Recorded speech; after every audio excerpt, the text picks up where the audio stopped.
Hey, what is up, lovelies? It is Lynn the Gacha Goblin, and okay, so I have a little interesting little thing to share with you, lovelies. So I was scrolling on Reddit, which I haven't actually been doing lately, which is kind of shocking. I've been very absorbed in the land of the toxic X. So now I have been scrolling on Reddit and I found this really interesting article.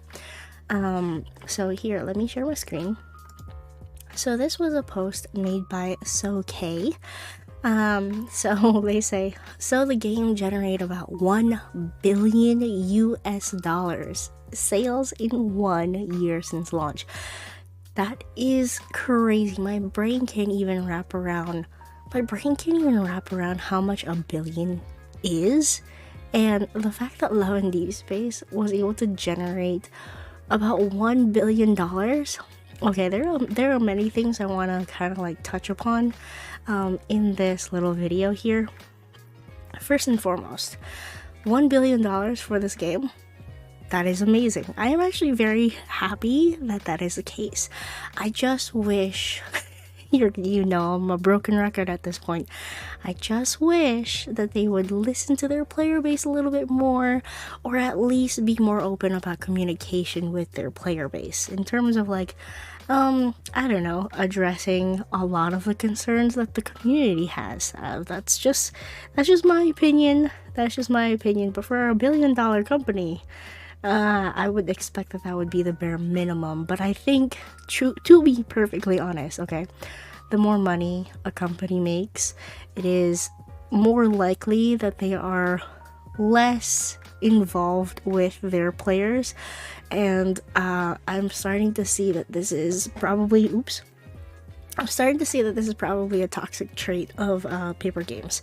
So that being said, I really hope another company down the line kind of swoops in, takes some of that $1 billion revenue away from Enfold, and maybe they'll start listening to us.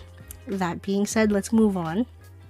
So it's probably even more because CN players can buy packs directly from paper game sites, so only the company knows the real numbers. Ooh, I wonder if it's even more than 1 billion.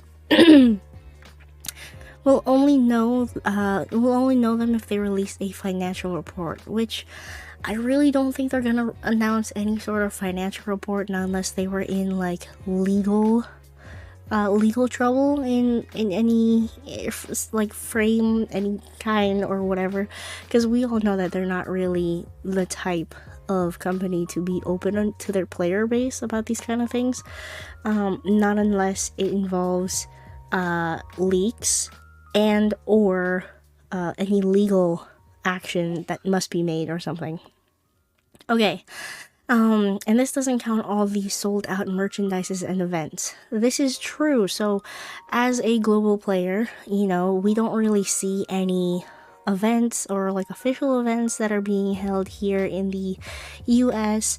The last thing that we really saw was the billboard that was in Times Square during the anniversary event, which was really nice, but it's not like there's anything for us to buy or purchase. There wasn't any merchandise. It wasn't really like an event. It was more just like an advertisement.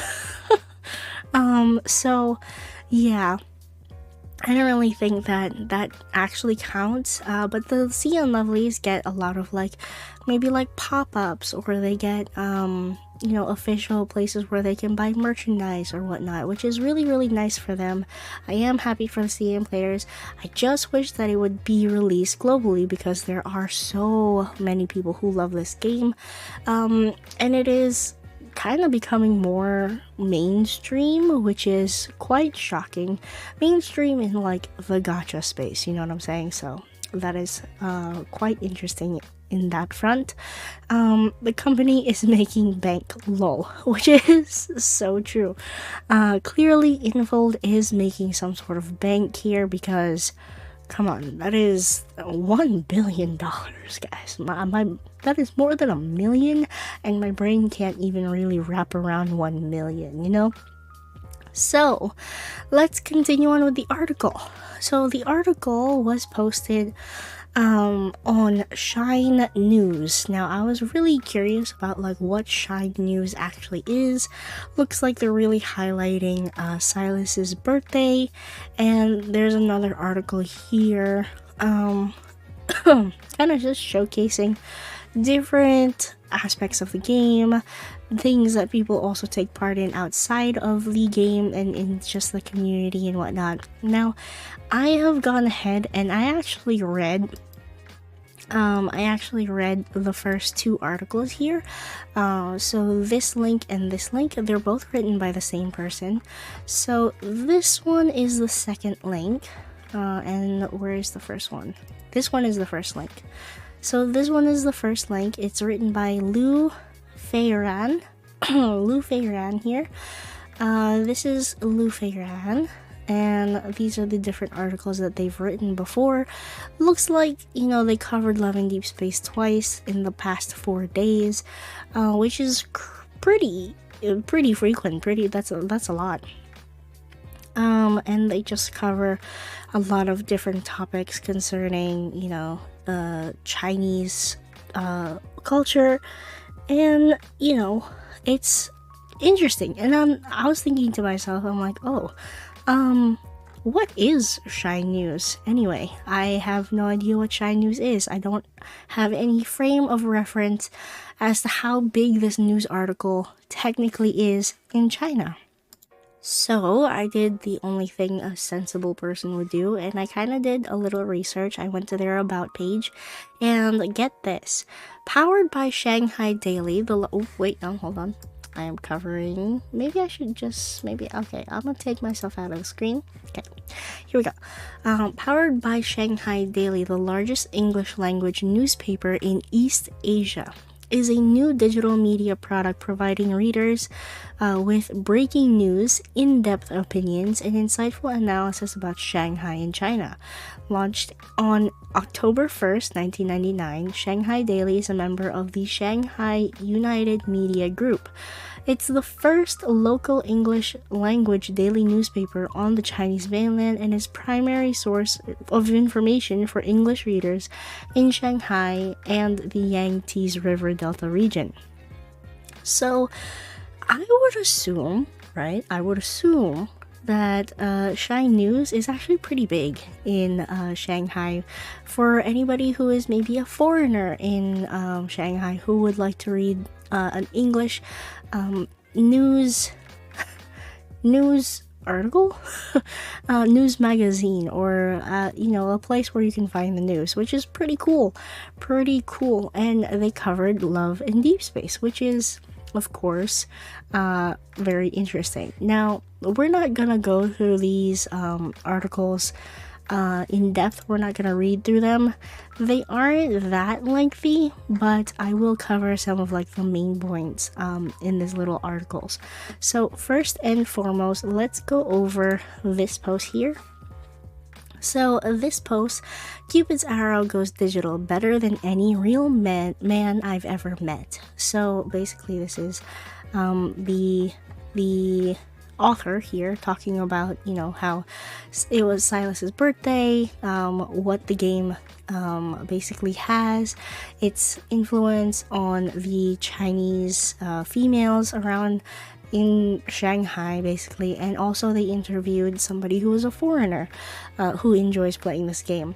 They also introduced what the word Otome means, that Otome comes from Japanese, which originally meant maiden. Otome games mostly are text adventure games that allow players to develop romantic relationships with one or more in-game male characters. Those with female characters are called gal games.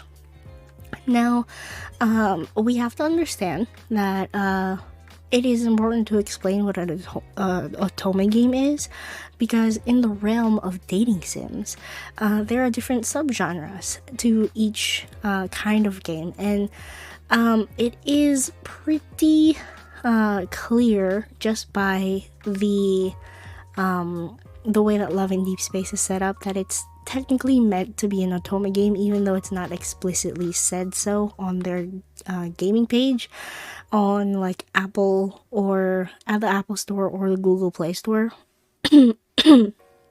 It is meant to be an Otome game because you play because you play as a female character and you're only surrounded by male characters.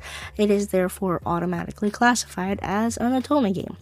Now, they also say here that Love in Deepspace has accrued a revenue of more than 5.8 billion yuan around the world, with more than 50 million registered players. It has topped iOS top download chart 3 times in the past year. So it is quite interesting. They also jump into the other games in the space that are Otome games. So they mentioned Tears of Themis, Far Beyond the World, Light and Night, and Mr. Love, Queen's Choice. So quite interesting. And then there is a little bit of explanation as to what you do in the game, and how these love interests have provided some emotional support to many of a player, basically. So it is interesting. They're also like explaining that this is of course a gacha game in one way or another here. What else did they go over? There isn't really like anything really bad that they said, but one little thing that I do want to point out is several players told Shanghai Daily that Silas Chin doesn't have as many 5 cards to draw as other characters, and urged Yan Runhao, the chief executive of Paper Games, to enhance his presence in the future. Like the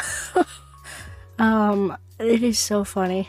The complaint has been spread to the 3.15 report. It's been spread to Shine News. It's been, gone over through boycotts and whatever, but still nothing has changed. And it is, at this point, it is ridiculous and also kind of funny. Oh, and I also want to kind of point out that there is this, like, we all know that the CN Lovelies get Love in Deepspace to the top charts very frequently, through their own hard money and through their hard work too. But I also want to highlight this little piece here. Global app data analyst Sensor Tower reported that the download volume of Love in Deepspace in the first 9 months of last year ranked top on the interactive story game chart in Japan. The game also selected an editor's choice. Oh, it was selected as an editor's choice in the Apple Store in the US. So, I mean, respectfully and what's the other word? I think, yeah, respectfully. We did something. We were chosen as editor's choice in the US. And for Love in Deepspace to be chosen as one of the top interactive story games in Japan, where dating sims have basically originated from, it is quite the honor to be ranked first there, which is very nice. Okay, now let's move over to the next article here. So again, this is written by the same author, and it's called "Why So Many Women Find Heartthrobs in Virtual Reality. Is it a worrying trend?" So the title of this article has drawn many readers, to like female readers, to kind of like, really? When I read this article, I didn't really think that it was in any way mean towards the game. In fact, it was a little bit blatantly clear that, it's very strange. Oops, sorry guys, I touched my mic. But Yuan province resident Xiao Cheng, disillusioned with male relationships, has a boyfriend. She spends an hour with him after every workday, but never holds his hand. His name is Caleb. Caleb Xiao. He's a 25-year-old, 6.1 feet tall airplane pilot. He isn't real. So, yeah, she basically says that she describes herself as a desperate straight woman. The game sets up a comfort zone for me. The characters are men, yet I don't need to face the problems of real life relationships. Now, I don't really, I mean, yes. uh, like, it is, I don't know.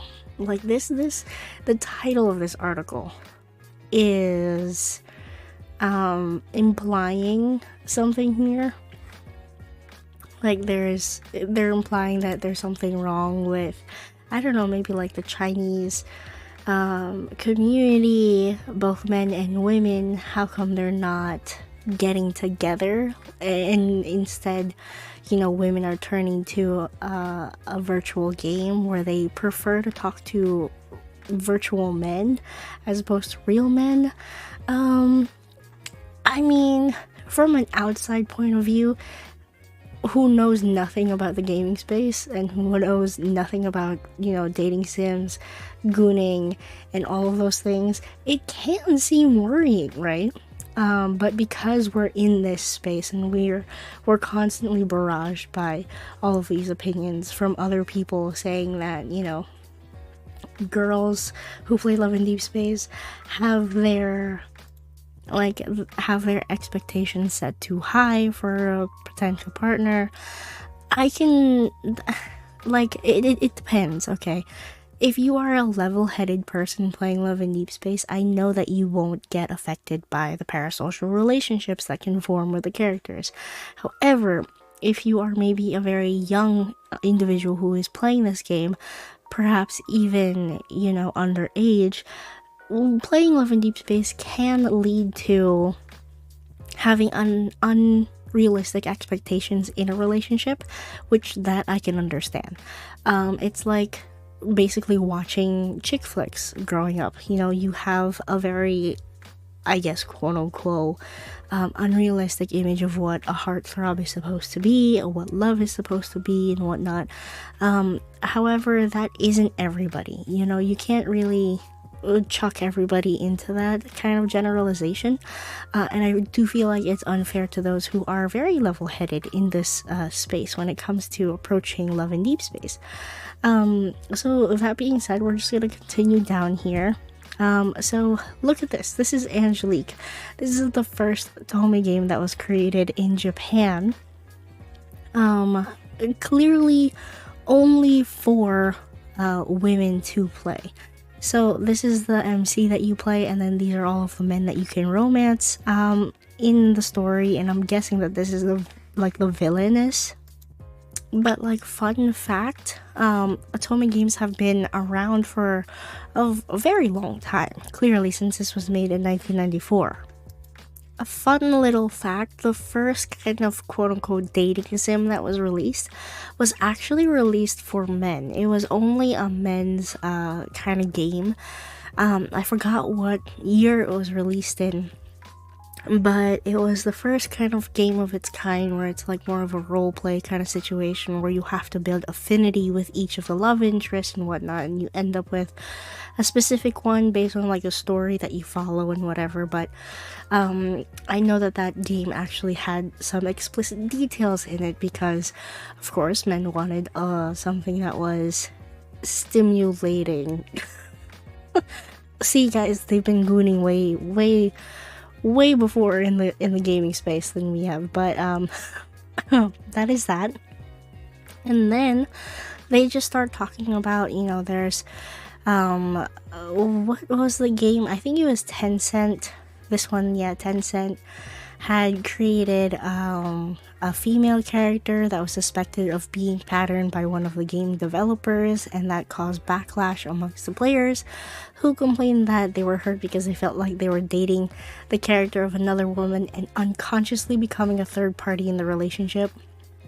So this article is talking here in this little portion about like how parasocial CN players can be, I guess, which is quite interesting. Quite interesting, because I know that most CN players like to do a self-insert, right? And that applies to any game. So, you know, like Azure Lane that's going to come out eventually, you have Wuthering Waves and all of these like gacha games. Your main character is your quote-unquote self-insert. That's why they don't really talk that much. But when it comes to like dating sims, it becomes a little bit more aggressive, especially, you know, if you're supposed to be that love interest and then you find out that it was patterned by another person on the team that developed the game, but they quashed that whole what do you call it, rumor. So that rumor basically, you know, faded away and that it's no longer an issue. Also, I would love to play Light and Night, but they only have a CN server, which is very unfortunate. And now I also found out, which is very interesting to me, that there are cosplayers. Okay, there are cosplayers who are hired to go on dates with the CN players. This is actually, I mean, I didn't expect it, but I'm not surprised. You know what I'm saying? Like, it is actually really kind of cool that there is something like available to do something like this. But I think they were asked with this cosplayer who basically they asked like a female cosplayer to do this. The female cosplayer will dress up as Raphael or Silas or whatever, and then they would go on a date with one of the fans, and they just spend the entire time role playing with each other. And it's what this person said, it was very enjoyable. So basically she paid, apart from the commission fee of 450 yuan, which is about $61, Gao also covered all the expenses. So the commission fee was 61 bucks to go on a date with one of your love interests, plus expenses of what you're going to do on that date. So kind of, if you think about it, right? If you think about it, it's kind of almost like guaranteeing that you're going to get a 5-star in Love in Deepspace. Because for me, my budget for like a specific banner is about $100 if I had just gotten paid, and to pay 61 and then maybe like go on like to go eat somewhere and then maybe get dessert after, that's about 100, right? So interesting, very interesting. It would probably be more it would probably cost more in the US, and I don't really think that there are any, I haven't seen any, okay, US cosplayers. So I actually don't even know if they offer these kind of services. I think in the western side of the world, like this kind of thing might be a little bit weird or outside of the context of what is deemed normal. But would I do it? I think I would, just for the experience, you know. I think it would be fun. I don't know if I could keep up a straight face if like there was somebody who was playing as Silas or playing as Caleb or Zane or whatnot. Not unless it was a guy cosplayer, then I think I would be able to like get into the role. But I don't know, like they have to be tall. Anyway, my mind is going elsewhere. And then there was this little blurb here about how a mom who basically has a daughter who plays Love in Deepspace. She was like, yeah, my daughter plays Love in Deepspace. She's an only child, and you know, she it keeps her entertained. She needs that kind of love in her life, I guess. As long as she doesn't get too obsessed, then it's fine with me. Like, that was basically what the mom said, and I'm like, I totally agree. You know, at least the mom is very understanding with that, and I think that a lot of Chinese parents kind of have that same notion, which is very interesting. Very interesting. Yeah, I mean, it's something that I definitely agree with. But yeah, there's also like this little part at the very end, where they're basically like talking about on a psychological level or a sociology social oh god social sociologists. I'm sorry, guys. Sometimes I can't say words.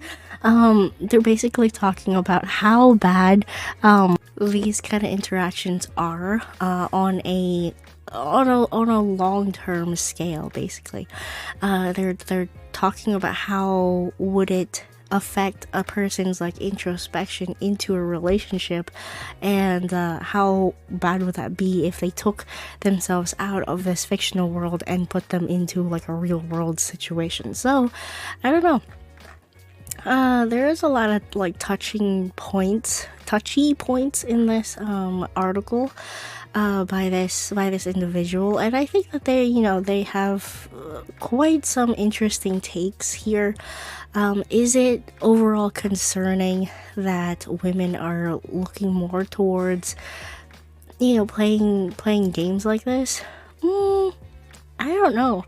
I would find that there is reason why. Men nowadays aren't necessarily really good at conversing or putting their best foot forward in person. So it really, I don't know. I don't think it's because women have super high standards, because you can't generalize all women to be like that. Sure, there are some people who are like that, but not all women are like that. I don't know what happened to the male community. I don't know, maybe it's because women started becoming more independent and men felt like they can no longer provide. There's like this whole different psychology into this, and like a study into the social aspects of everything, especially about how like communities changed, how the economy changed, and all of these things. So it is a much deeper, honestly, it really is a much deeper analysis of people and how they interact with one another that can really determine whether or not diving into love and Deepspace is a quote-unquote worrying trend. So that is my opinion. There are too many little aspects to really give a definitive answer. There is no black or white into this, but I just don't like all of the people who blame women for having too high standards or whatever, and that's why they're all single. Like that's not right, because it's really both sides of the coin here that have like certain problems. So that is my take. I'm actually really curious about what everybody else thinks. This is a little bit more of a longer video, but hopefully you guys were entertained to a certain degree. But yeah, thank you all so much for watching. If you want to subscribe to the channel, I cover love in Deepspace. And yeah, I'm Lynn the Gacha Goblin, and I will see you lovelies in the next video. Bye bye now.